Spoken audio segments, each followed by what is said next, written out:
Assalamualaikum warahmatullahi wabarakatuh. Waalaikumsalam warahmatullahi wabarakatuh. Bapak absen dulu ya.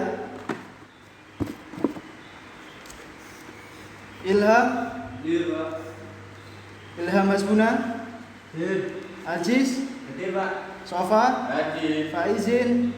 Ya, alhamdulillah hadir semua ya. Komplit sekarang. Belum kita mulai pelajaran supaya otak kita fresh ya, bisa menerima apa nanti yang Bapak ajarkan, Bapak sampaikan. Silakan kalian duduknya yang rileks, yang senyaman mungkin, seenak mungkin. Yang penting tetap kita sopan dalam kelas sesuai aturan yang ada gitu ya.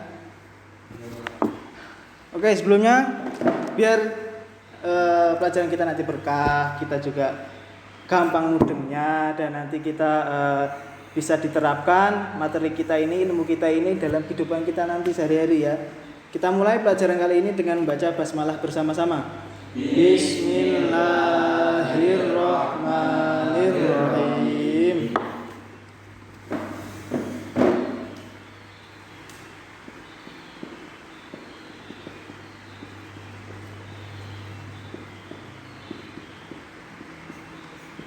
Ya, ini materi kita, pernikahan dalam Islam. Ya, kalian kan sudah kelas 12 ya, jadi nggak menutup kemungkinan nanti kalau ada sikon-sikon atau hal-hal yang memaksa kalian kan nanti untuk menikah misalkan gitu kan. Jadi di sini Bapak akan sampaikan tentang apa itu sih menikah gitu kan, syarat-syaratnya apa aja gitu, biar kalian punya wawasan lebih luas tentang menikah.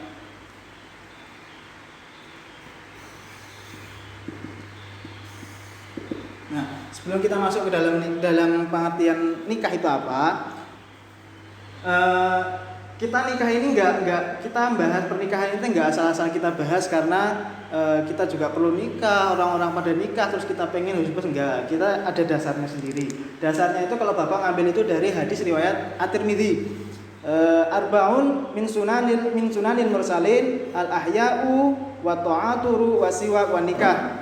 4 hal dari sunah-sunahnya para rasul itu ada rasa malu, bersiwak, memakai parfum, dan menikah. Nah, yang kita bahas kali ini tentang menikahnya itu. Di sini ada yang tahu nggak nikah itu apa? Dari yang apa kalian lihat dari kehidupan sehari-hari di masyarakat? Menurut kalian? Nikah saya Pak. Ya, silakan. Nikah adalah bertemunya laki-laki dan perempuan karena cinta. Oh. Ya, bagus. Yang penting sudah mencoba. Yang lain ada lagi?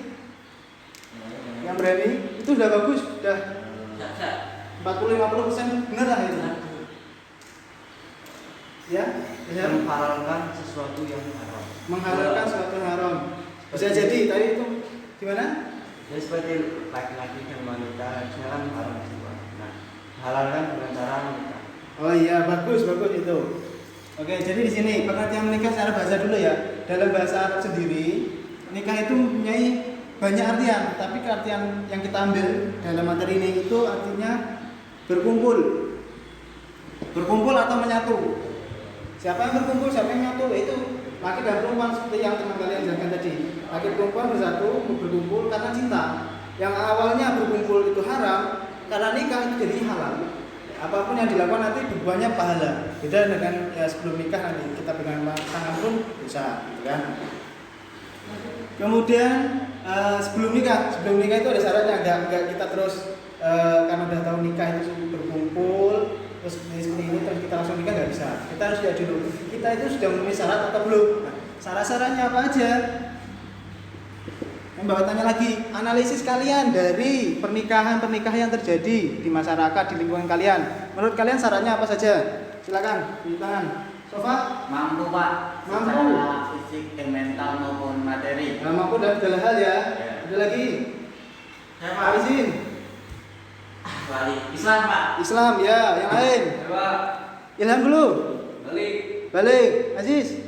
Dan dulu Pak. Arjun Tunggal. Oh, bisa masuk, nggak apa-apa. Kita tampung semuanya. Lagi? Ada lagi?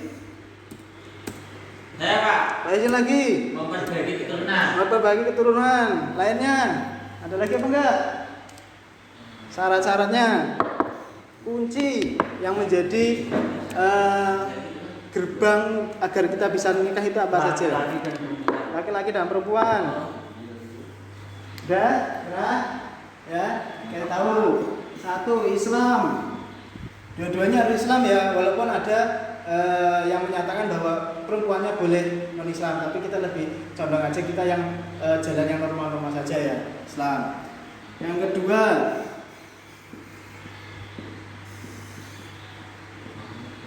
laki-laki atau perempuan tulen ya, nggak boleh setengah banci. Pokoknya harus, kalau ada yang banci itu harus dicondongin ke salah satunya ya. Kayak misalnya, Pak ini ada teman saya banci, ini menikah, ini gimana, boleh nggak? Ya boleh-boleh saja, tapi itu condongin dulu. Biasanya kalau banci itu kan condongnya ke cowok, lebih ke cowok ya. Yang ketiga, jelas identitasnya. Maksudnya itu ya perempuan, laki-lakinya itu selain tulen identitasnya, mereka punya keluarga dari mana, nasabnya seperti apa ya kan. Itu harus jelas, makanya sebelum nikah itu biasanya ada lamaran, ada hibah, ada ta'arufan. Kita itu nanti sang mempelai, calon mempelai cowok bertemu dengan mempelai ceweknya supaya bisa melihat, oh ini loh calon saya itu seperti ini, keluarganya itu seperti ini. Nah itu fungsinya hibah itu seperti itu.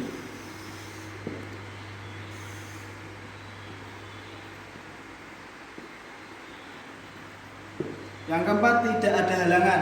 Tidak ada halangan itu contohnya salah satu dari calon itu lagi haji atau umroh, ihram dan lain sebagainya. Bisa lagi di luar negeri nggak bisa pulang, itu nggak bisa kita menikah secara online, itu nggak bisa, atau menikah secara sepihak. Harus dua-duanya itu ada di satu tempat untuk menikah ya, satu majelis dengan saksi dan lain sebagainya, dengan seperangkat yang dibutuhkan ya. Itu maksudnya tidak ada halangan. Yang kelima, ikhlas, rela atau ridho gitu loh. Orang menikah itu harus tanpa paksaan, walaupun pada kenyataannya itu banyak orang yang nikahnya itu terpaksa gitu ya. Tapi yang jelas itu harus secara ikhlas, karena kalau nggak ikhlas kita terpaksa, nanti pernikahan itu akan berbuah dengan keburukan, banyak pertengkaran dan akhirnya cerai. Itu tadi mengenai syarat ya, ini syaratnya ini ya. Secara umum, setelah syarat itu ada rukun. Rukun itu sesuatu yang harus ada dalam kegiatan, dalam ritual ini. Sama seperti sholat ada syarat, ada rukun. Pernikahan pun juga begitu, ada syarat dan ada rukunnya. Nah, setelah tadi kalian sudah menganalisis syarat, sekarang kalian analisis rukun-rukun atau hal-hal yang harus ada dalam suatu pernikahan itu apa saja. Coba Ilham apa? Mempelai, calon mempelai, Aziz. Mas kawin, Pak. Mas kawin, Sofa.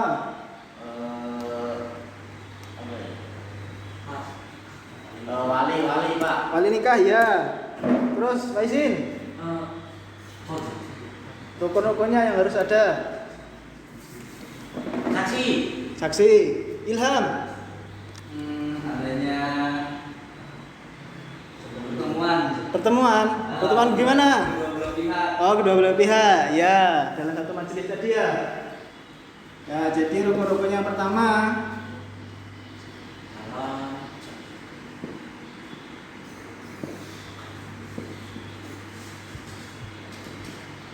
ya ada calon itu mempelai laki-laki dan perempuan, nggak bisa mempelai laki-laki atau perempuan, itu harus dua ya. Yang saya jelaskan di syarat tadi.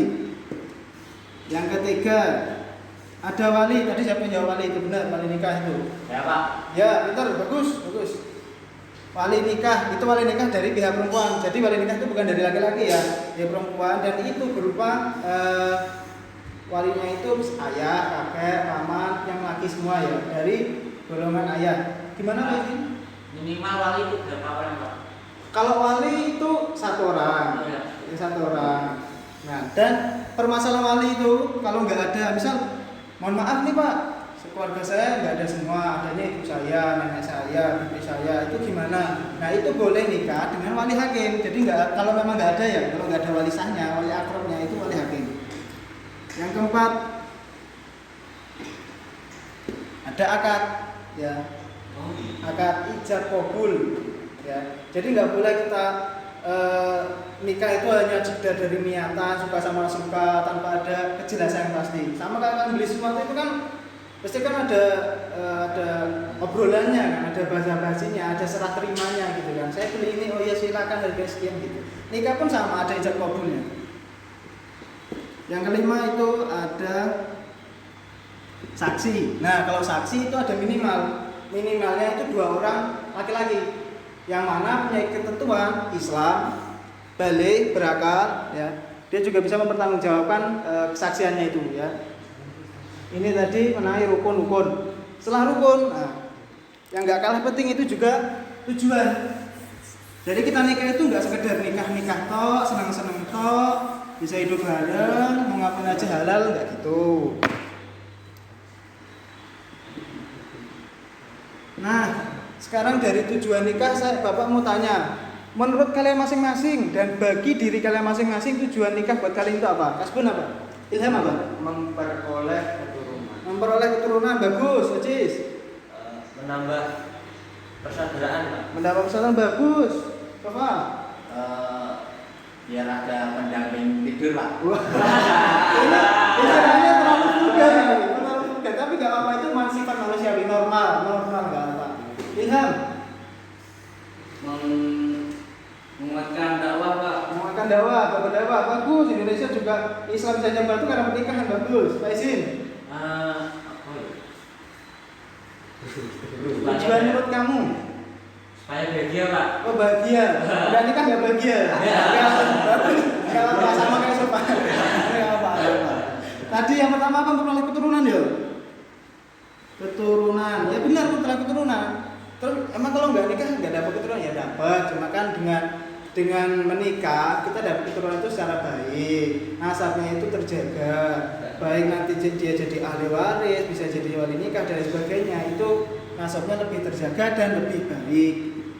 Yang kedua tadi apa? Mendapat persaudaraan, betul juga.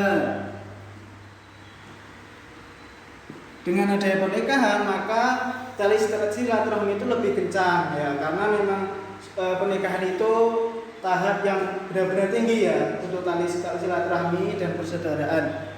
Yang ketiga tadi apa? Teman tidur ya, teman tidur. Teman hidup. Saya ganti bahasanya ya. Memenuhi kebutuhan manusia gitu ya bahasanya ya.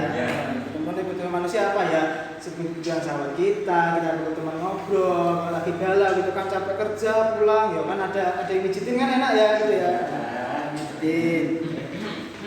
Yang keempat untuk dakwah tadi ya betul berdakwah. Indonesia sendiri kan salah satu jalur biar nyebarnya Islam itu ya dari pernikahan ini. Dengan pernikahan anaknya Islam bisa nyebar di keluarga dan sebagainya gitu kan. Yang kelima itu merupakan sunnah Rasul ya. Ada satu hadis yang mengatakan bahwa nikah itu adalah sunnahku, maksudnya sunnah Rasulullah. Barang siapa yang tidak suka menikah maka bukan golongan gua. Ngeri nggak tuh?